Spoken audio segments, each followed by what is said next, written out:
रामायण का आश्रय जब आप लेंगे तो आपको यही शिक्षा मिलती है कि ये वह दिव्य भारत भूमि है जहां का एक सड़ा हुआ मांस खाने वाला गीध जटायु भी मन में यह भावना रखता है कि मेरे जीवित रहते हुए यहाँ के नारी की मर्यादा का, यहाँ के नारी के शील का हरण मैं नहीं होने दूंगा।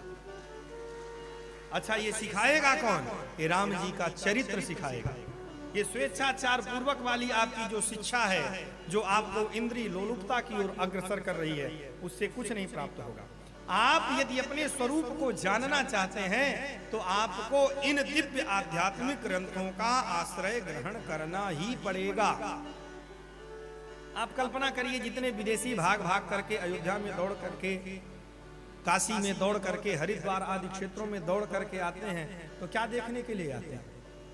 कभी कल्पना करिए, विदेशों के विषय में आप सुनोगे भारत में और विदेश में क्या अंतर है, तो लोग यही कहते हैं कि विदेशों में सफाई बड़ी रहती है, लोग बड़े मर्यादित होते हैं, जो नियम बना दिया गया उसका पालन करते हैं। हमारे आपके द्वारा फैलाई हुई इस गंदगी को, यही सब देखने वो व्यक्ति नहीं आते हैं। वो इस भूमि में आकर के यहाँ की आध्यात्मिक शक्ति का अनुभव करना चाहते हैं।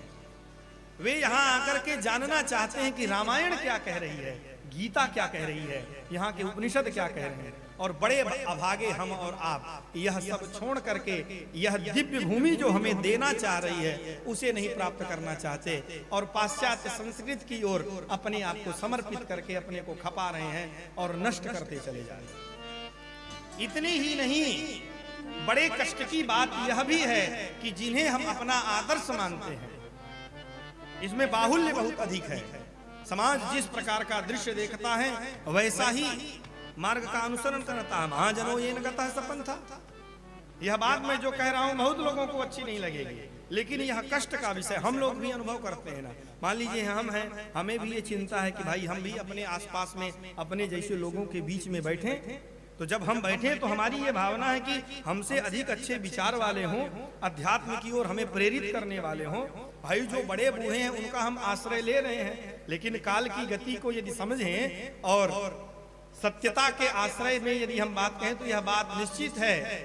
यह बात तो समझिए कि कौन कब जाएगा यह कोई नहीं बता सकता, लेकिन आशावादी होकर के हमें ये पता है कि गोविंद जी हमसे उम्र में ज्यादा है तो पहले जाएंगे, हम बाद में जाएंगे, हमारे पास टाइम ज्यादा है, अथवा जो भी है व्यक्ति।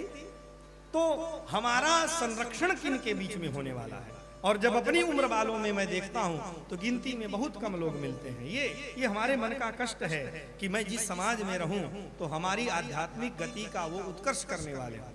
आप लोग भी इसी भाव में दौड़ करके आते हैं और आप लोग भी देखते हैं कि बाबा जी बढ़िया गाड़ी में चल रहे हैं तो यही जीवन का सबसे बढ़िया आनंद, और जाते हैं। भारत की भूमि केवल भगवत प्राप्ति के लिए है, इस बात को आप लोग मस्तिष्क में बैठा लें।